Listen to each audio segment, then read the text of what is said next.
Nah, ketika Fatihah itu sebegitu keramatnya, sebegitu topnya, itu setan rapat, singkat cerita itu, yang tadi dipimpin oleh iblis yang sedang terkapar apa? Terus tadi obatnya nggak ada, cuma dia shock karena ada surat yang turun yang melafatkan itu pasti selamat dari apa? Neraka. Nah ini gimana saran Anda? Terus sarannya adalah bikin orang-orang itu lupa, tidak baca Fatihah. Nah ini rapatnya iblis. Idzabu wajtahidu hatta tufilu qulubahum hatta la yaqulu hadis surah. Kala yuksiru qiraataha wa la yakunu lahum ajrun wa thawabun bal yakunu lahum adzabun wa iqabun. Kemudian yang terakhir saya beri ijazah tentang Al-Fatihah ya, karena ini surat yang populer. Kalau saya ijazahi Quran 30 juz pasti sampean enggak hafal. Atau ijazah surat Baqarah. Kalau mau Baqarah mau. Ijazahi surat Baqarah mau 2 juz setengah. Mau Mas Asep? Ya Fatihah aja yang gampang ya. Nah, ya kulhu Fatihah ini paket ringan ini. Tapi pahalanya apa? Besar. Ini beda ya, artinya selama ini mungkin Anda baca tapi monoton ya. Tapi ini saya bacakan teks aslinya tentang istilahnya itu mazaya itu kelebihannya Fatihah. Saya baca Arabnya dulu, nanti ini terakhir ini ijazah tadi kan saran-saran umum tentang sosial. Ya, pokoknya jadikan kebaikan itu punya nilai sosial yang baik lah. Jadi nanti orang yang nggak amanah nggak laku, ya calon bupati, gubernur, presiden yang nggak amanah juga nggak laku.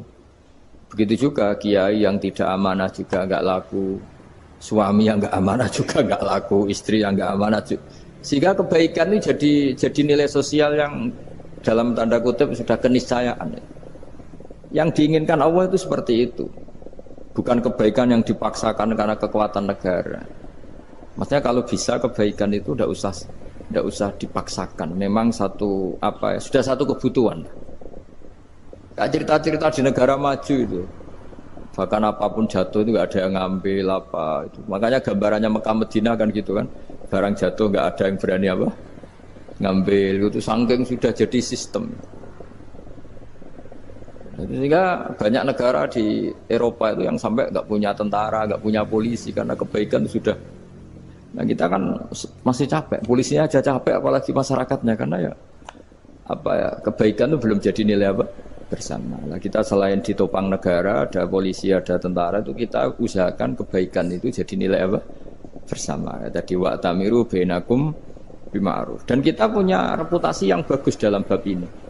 Saya masih ingat kecil saya itu yang jilbaban hanya keluarga kiai. Sekarang rata-rata masyarakat itu jilbaban. Dulu yang sekolah SMP, SMA itu jilbaban kadang dulu malah dilarang ya, harus sama seperti itu seragamnya. Sekarang sudah boleh dan nyaman. Lama-lama yang dapat simpatik ya yang pakai pakaian model tertutup seperti itu. Lama-lama gamane cara wong golek mantu ya golek yang seperti itu daripada yang blodor. Lama-lama jadi nilai bersama. Ya ingin saya seperti itulah. Di terminal juga sama. Orang mau makan cari warung yang kelihatan ada ayat kursinya, pakai jilbab, atau paling enggak dia enggak mungkin lah nyuguhkan yang tiren atau yang haram. Akan ada garansi sosial. Ada apa? Ada garansi apa? Sosial. Dengan penampilan yang soleh itu kan, masa iya nyuguhkan oplosan babi gitu misalnya itu. Jadi nilai sosial itu harus benar-benar jadi nilai. Sehingga negara biar gak capek-capek. Polisi juga gak capek kan, karena tugasnya corong Jawa mau ngawat-ngawati tok, tapi sudah tidak perlu tegang karena kebaikan sudah jadi nilai bersama. Ya, ingat-ingat ya ayatnya tadi, wa'tamiru bainakum bima'ruf. Jadi kebaikan itu harus jadi nilai bersama. Iktimar itu menjadi urusan bersama. Makanya kalau kita rapat besar disebut apa? Muktamar.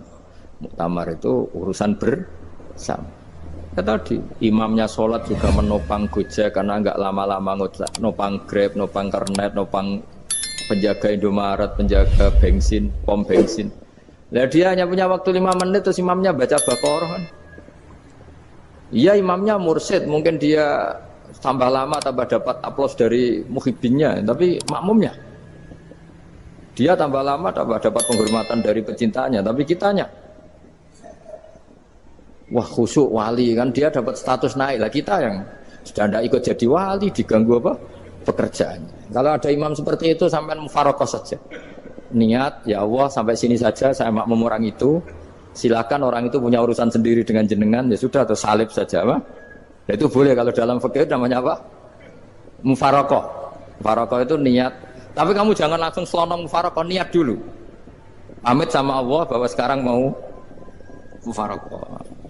Ya, tapi ya jadi sholat yang aneh kan, imamnya masih rukuk, kamu terus sujud, terus apa-apa selesai ya. Mungkin dalam pandangan itu orang lain ini maksudnya makmum gimana ini kok begini. Tapi sudahlah Allah Maha tahu.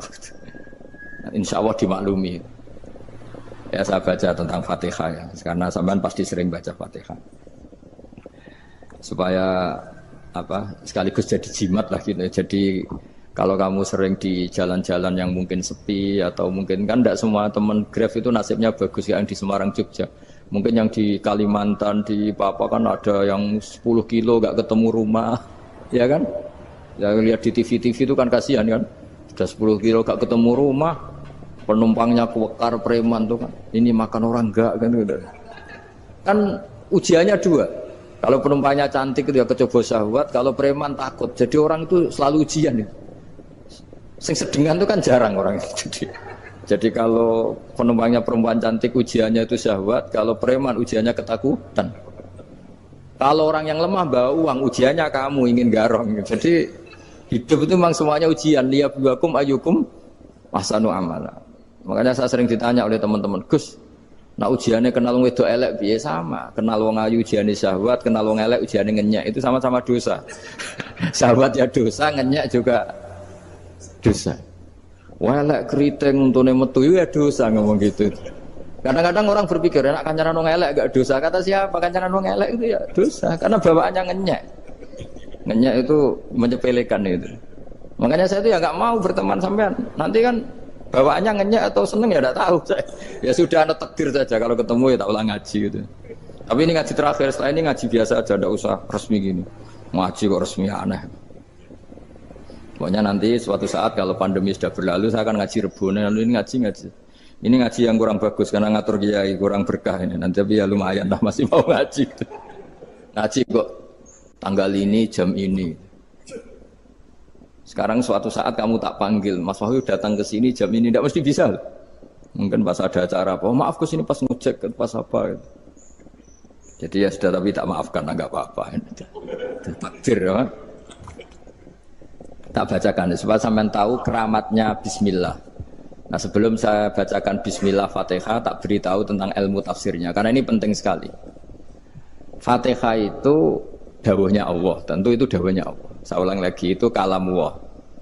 Tapi yang sudah diberikan kesampaian ke kita semua. Sehingga seakan-akan itu menjadi dawuhnya kita ke Allah. Jangan salah loh ya. Fatihah itu dawuh Allah tapi sudah diberikan ke kita. Sehingga posisi kita itu yang punya itu. Nah, kenapa ini perlu dijelaskan? Karena nanti ada kalimat iyyaka na'budu wa iyyaka nasta'in. Kalau itu masih kalam Allah, berarti Allah ngomong ke kamu, ngendikan ke kamu, kepadamu aku menyembah. Masa Allah menyembah kamu? Nah, sehingga ilmu tafsir itu menyelesaikan itu dulu ya. Saya ulang lagi ya, sebelum sampean sering baca Fatihah, aku yakin ya sering baca. Tapi barokahnya ndak paham itu ndak pernah janggal. Enggak paham itu ya penting supaya ndak iskal, ndak janggal.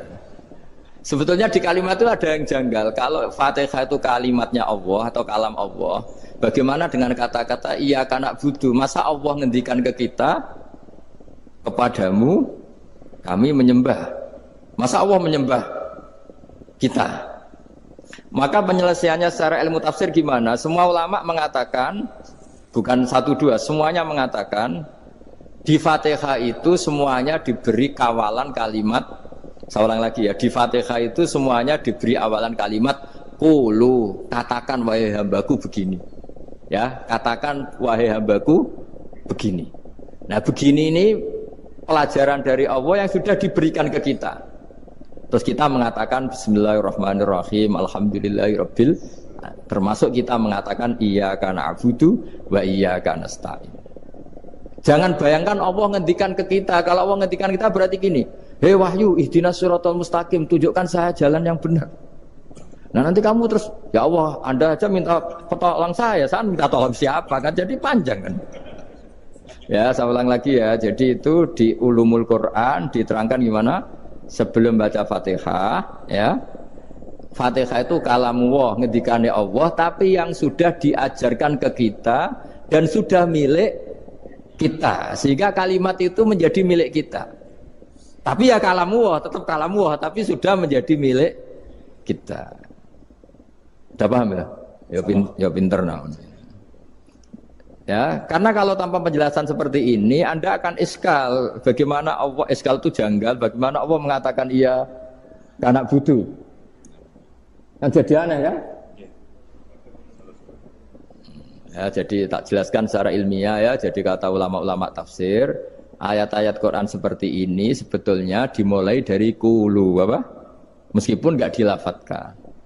Itu kan sama dengan qul huwallahu ahad Muhammad, katakan kalau Tuhan itu satu. Ya namanya Quran itu kan kalam Allah, membina nabinya, membina umatnya. Makanya dikatakan atau enggak, di sini tersembunyi kata qulu, katakan. Ya. Jadi ya ibarat apa itu? Kamu ngajari anak kamu lah. Le, panggil jenengan bapak kula. Itu maksudnya anak itu, kalimat itu kalimat kamu, tapi kamu ajarkan ke anak kamu. Terus anak kamu bilang, Pak jenengan bapak kula. Nah ketika kamu mengatakan jenengan, bukan kamu mengatakan jenengan anakku, berarti anakmu itu bapakmu, kan lucu kan. Anak kamu ajari jenengan bapak kula. Kamu, engkau, bapak saya. Terus anak kamu mengulang, jenengan atau kamu bapak saya. Berarti itu kalimat yang kamu ajarkan, tapi sekarang sudah milik anak kamu.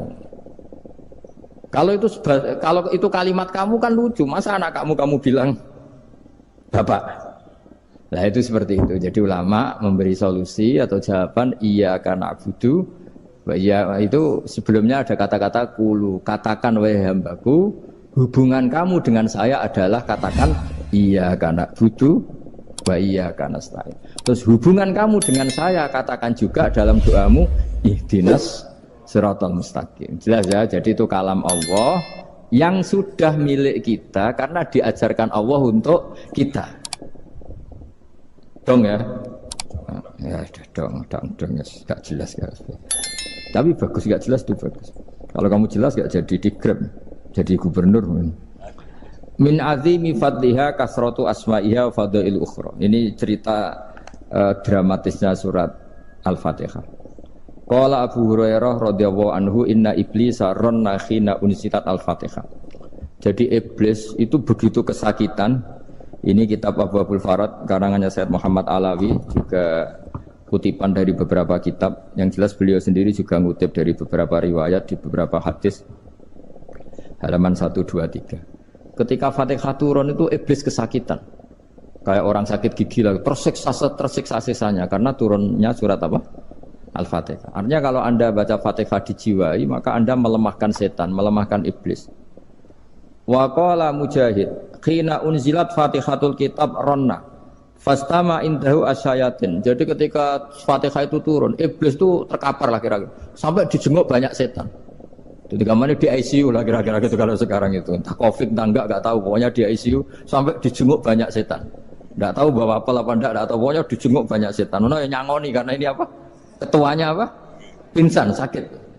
Jadi iblis itu sakit sampai dijenguk anak buahnya setan-setan. Ya, semoga kalian semua tidak kenal setan. Kalau kenal berarti teman, apa? Wa qalu misla dzalik. Wa qala lahum laisa mimma taquluna syai'un walakin unzilat suratun laisa ajru qailiya illa an harrama alaihi nar jahannam.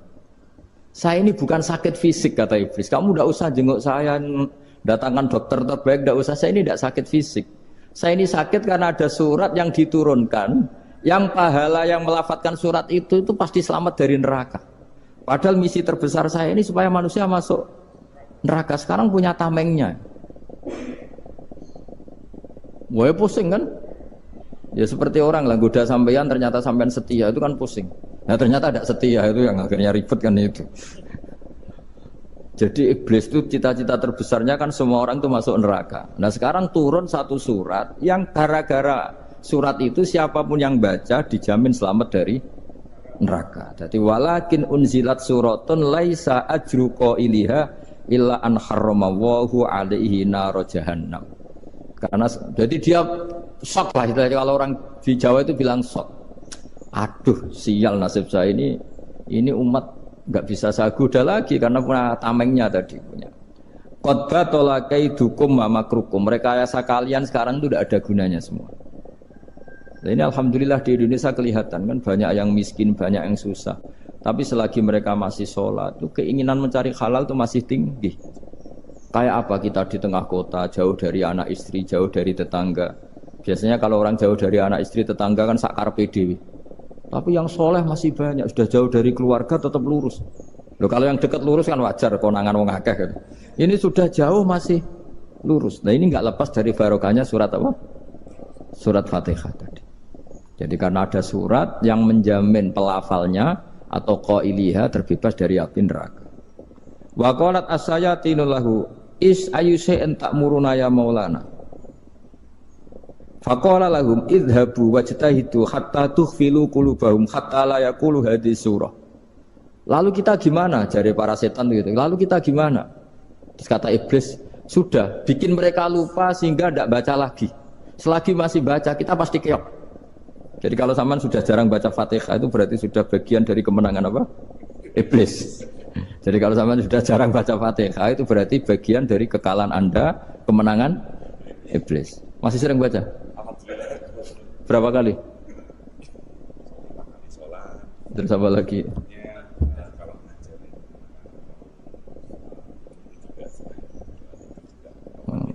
Kok 5 kali tok itu? Berarti pas salat fardu tok itu. Enggak 5 kali itu mendingan itu 17. Kamu itu ngitungnya jangan 5 ini. 5 waktu itu berarti lumayan kan? Berapa? 17 ya? Ya. 17 ya? Ya. 17, tapi kalau makmum tuh sering separuh kan, apalagi makmum tarawih. Ya kan? Makmum tarawih itu bacanya Fatihah ada yang sempurna enggak ya? Ya enggak lah. Baru alhamdulillah alamin mampu ruko ikut ruko gitu. Makmum kan yang tarawih lah, Mas. Kalau tarawih jarang sempurna ya. Fatihahnya itu. Kan imam sudah ruko. Kamu bacanya Fatihah sampai mana tuh? Baru setengah ya. Ya paling pas tarawih aja kan enggak sempurna ya. Apalagi kalau imamnya sing kilat tuh, waduh malah. Nah, ketika Fatihah itu sebegitu keramatnya, sebegitu topnya, itu setan rapat, singkat cerita itu yang tadi dipimpin oleh iblis yang sedang terkapar apa? Terus tali obatnya enggak ada, cuma dia shock karena ada surat yang turun yang melafatkan itu pasti selamat dari apa? Neraka. Nah ini gimana saran Anda? Sarannya adalah bikin orang-orang itu lupa, tidak baca Fatihah. Nah ini rapatnya iblis. Idhabu wajtahidu hatta tufilu qulubahum hatta la yaqulu hadhihi surah. Kala yuksiru qira'ataha wa la yakunu lahum ajrun wa thawabun bal yakunu lahum adzabun wa iqabun.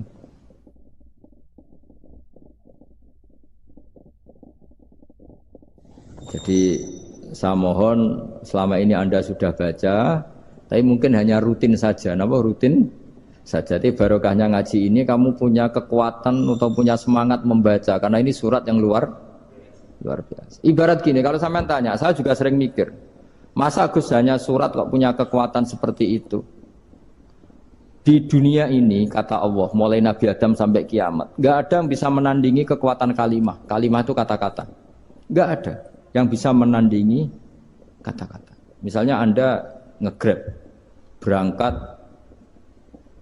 istri cuek, berangkat cuek. Itu beda dengan ketika meskipun satu kalimat, wes Pak, muga-muga dilindungi pangeran, mungkin-mungkin jenengan selamat. Itu menjadi teduh dan semangatnya luar biasa karena kayak mendapat support. Jadi kira-kira kalimat itu hubungannya kita dengan Allah, Fatihah itu seperti itu. Kamu melafatkan satu kata-kata yang dibenarkan langit bumi, dibenarkan aras, dibenarkan malaikat, dibenarkan semua penghuni di dunia ini. Sehingga itu efeknya luar biasa. Itu seperti gini ya, kamu cerai sama istri, terus nikah lagi katut babon. 10 tahun anak kamu dididik, ibunya benci kamu. Dan memang Anda layak dibenci. Duwidek. Dan sampai nggak pernah manggil kamu Pak. Suatu saat, kamu tentu rindu kan, ingin dipanggil Bapak oleh anak kamu. Suatu saat anak ini manggil kamu Pak E. Wah itu senengnya bukan main. Hanya sebuah kata-kata. Makanya kadang-kadang orang itu tanya sama kiai, ijazah lafadz ini gunanya apa sih? Itu ijazah-ijazah itu untaian kata-kata. Yang kata-kata ini dibenarkan langit dan bumi dan aras dan para malaikat. Sehingga efeknya itu luar. Nah ibarat seperti itulah. Kamu melafadzkan Fatihah itu melafadzkan kata-kata yang dibenarkan Allah dan Rasul dan semua malaikat, semua penghuni langit. Maka ini efeknya pasti luar.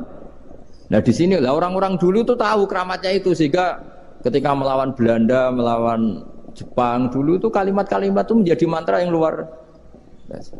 Doa lah, doa yang luar biasa. Tapi di era modern karena orang sudah tidak ngerti itu, dianggap itu mantra, jimat, khurafat, bid'ah, waduh ribet meneh malah. Sebetulnya tidak seperti itu. Memang kata-kata ini kekuatannya luar biasa. Sama kesakitan hati kamu juga karena itu. Ngojek wangilan. Lha Pak di bojo kok kowe gagah tok kere. Wah, iku seling terus mesti. Padahal kalimat itu kan tidak melukai secara fisik, tapi apa kerjanya sesuk saras-sarasen. Karena terus dengan pengadilan seperti itu kan, ngapain kerja demi perempuan yang seperti ini? Lagi-lagi kata-kata ini luar. Nah bayangkan kalau kata-kata itu adalah kalimat yang diajarkan Allah lewat Rasulnya, lewat malaikat Jibril. Kayak apa kekuatannya itu? Nah, kira-kira Fatihah itu gitu. Kalimat yang baik, kalimatan thayyibah diajarkan oleh Allah dan Rasul, kayak apa kira-kira kekuatannya? Pasti luar biasa. Wong support yang dikatakan istri kita, anak kita aja luar biasa, apalagi ini support yang diajarkan Allah dan Rasul. Ya makanya saya mohon kalau baca Fatihah, baca kalimat-kalimat thayyibah ketika sholat itu dijiwai. Ya misalnya Rabbana lakal hamdu mil'us samawati wa mil'ul ardi wa mil'u ma syi'ta min syai'im. Engkau zat yang layak dipuji dan pujian ini memenuhi langit dan bumi. Karena kita tahu nggak ada sejengkal di alam raya ini kecuali di situ ada rahmat Allah. Misalnya kamu bisa lewat sampai rumah saya, kamu mungkin anggap biasa saja. Coba kalau ngalami likuifaksi, tahu-tahu bumi ini ambles, bisa ngelewati yang likuifaksi itu luar. Tanyakan orang pernah ngalami likuifaksi di Sulawesi, itu melihat bumi bisa diinjak nggak ambles itu, wah luar. Zaman nggak ngalami itu sehingga lewat bumi ya biasa aja. Coba kalau ngalami seperti tidur, ya biasa aja. Coba kalau ada gempa, bahwa bumi tenang ini sudah nikmat yang luar biasa. Masa kamu ngakui nikmat nunggu digituin? Ya kan? Nah, makanya baca Fatihah dijiwai lah bahwa ini kalimat yang luar biasa. Nah, saya teruskan ya.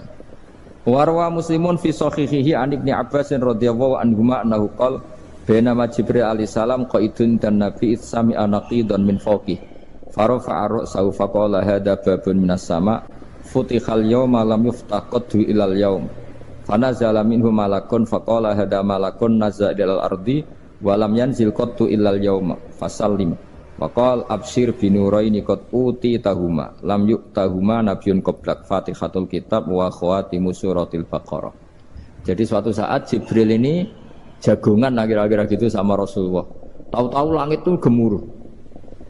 Langit gemuruh kata Jibril terus semuanya ngangkat kepala ke langit. Ini pintu langit baru ini dibuka, yang sebelumnya tidak pernah dibuka seperti ini. Turunlah malaikat, yang malaikat ini pun malaikat spesial, yang enggak malaikat murahan lah kira-kira gitu, yang enggak pernah turun ke bumi kecuali juga saat itu. Dengan penyambutan yang luar biasa, dengan semuanya tidak pernah terjadi. Hanya karena surat Fatihah. Jadi ini surat yang luar biasa, pengawalannya lewat malaikat yang spesial, enggak pernah turun di bumi kecuali saat itu. Penyambutannya juga enggak pernah seperti itu, baru seperti itu. Jadi semuanya itu spesial. Nah, kenapa ini spesial? Karena di situ ada isi puja-puji kepada Allah Subhanahu wa ta'ala. Ada ikrar kita, alhamdulillahirabbil alamin, arrahmanir rahim. Ikrar ini penting. Kalau contoh paling gampang gitulah. Kamu punya istri selama ini cerewet terus. Suatu saat ngomong, Pak, tak angen-angen rono wong lanang koyo sampeyan. Wah, itu langsung tidak ada lelaki sebaik engkau. Itu sama senengnya, masya Allah. Karena ada ikrar dari seorang istri ke kamu. Nah, bayangkan kalau ikrar kita sebagai hamba diakui oleh Allah Subhanahu, maka ikrar ini akan dicatat sebagai kebaikan kita yang kita panen nanti di akhirat. Karena ada ikrar. Kita ikrar bahwa alhamdulillah rabbil alamin. Kita ikrar ar-rahmanir rahim. Kita ikrar maliki yaumiddin. Kita ikrar iyyaka na'budu wa iyyaka nasta'in. Sampean misalnya jadi orang Indonesia, ketemu orang Indonesia yang makmur di Jerman, terus lupa Indonesia. Kamu orang Indonesia? Enggak, saya ada orang Indonesia. Mangkel gak kira-kira? Mangkel.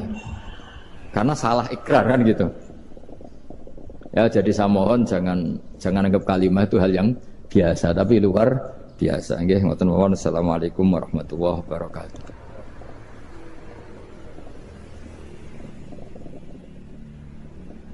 Saya berkali-kali kampanye di mana-mana lah, kampanye dan menganjurkan. Di antara catatan dalam Suhufi Ibrahim wa Musa kan ada kan di Quran itu yang dinamakan lampiran-lampiran wasiatnya Nabi Ibrahim dan Nabi apa? Musa. Itu di antara catatannya begini. Orang yang punya akal itu adalah orang yang bisa menikmati sesuatu yang baik. Misalnya gini, contoh gampang gini. Kamu punya anak pertama atau punya anak yang masih kecil, itu gendong tuh senangnya bukan main. Melihat anak sehat tuh senangnya bukan main. Mungkin saat itu banyak orang yang sedang maksiat dengan perempuan nakal atau dengan teman-teman nakalnya, yang nganggap seperti itu tidak nikmat. Tapi andaikan ini ditimbang ya ditimbang. Yang maksiat tulan, misalnya paling ukuran bahagianya itu 70%. Tapi yang ini, yang nimang anak baru lahir atau masih kecil, corong Jawa ngeloni anak, bisa saja bahagianya itu sampai 100%. Artinya selama ini kesalahan kita adalah nganggep maksiat itu pasti menyenangkan dan taat itu tidak menyenangkan. Makanya saya berkali-kali fatwa, untuk melawan kenikmatan maksiat, orang harus terbiasa menikmati taat, menikmati kebaikan. Jangan kira kita nimang istri nikmat, nimang anak nikmat, ketemu teman yang lama tidak ketemu juga nikmat. Artinya kita akan melewati berjam-jam untuk jagungan sama teman, sama anak, sama istri. Dan itu harus kamu nikmati supaya mengganti tidak berkebutuhan nikmat yang lewat jalur maksiat. Jadi saya mohon sarana-sarana yang menyenangkan itu, yang taat itu kita maksimalkan. Makanya bapak saya itu sering pesen, kowe nak ngaji sing guyon, sing seneng. Nganti wong maksiat itu karena cari kesenangan.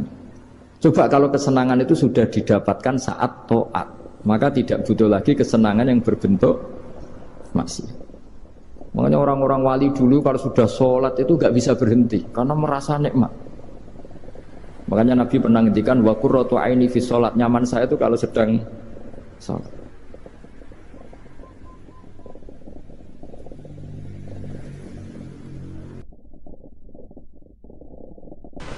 Mau sampean wis bodho lah wis ra apa-apa wis. Wong sak pinter-pintere wong cara pangeran ya tetep bodho wae. Dadi aku muni bodho kalimatu madkhin ora kalimatu dzambin wis pancen wis. Lah nek kula niku ngelem kiai yo biasa, ngritik yo biasa, wong paling hukum ku ora penting, sing penting hukum Allah Subhanahu wa taala. Sampeyan tak bedheki. Kawin cara Islam itu saking detail. Nak mbok rungokno yo ana ngawur. Tapi ngawur sing ilmiah. Misal aku ngawekno hamdan uzawi juga alama amarakallahu bihi min imsakin bi ma'ruf au tasrihim bisa. Jajal mbok rungokno umpama wong ora bodho, iku ora mangkel kalimat iki. Jong kowe tak kawekno ya. Ya nak tepak ya terus, nak ora tepak ya pegatan. Lho iya kan artinya kan uzawi juga alama amarakallahu bihi. Kamu tak kawinkan sesuai perintahnya Allah, yaitu pilihannya hanya dua, min imsakin bi ma'ruf, nak maslahat ya terus, au tasrihim. Nak ora tepak ya pegatan.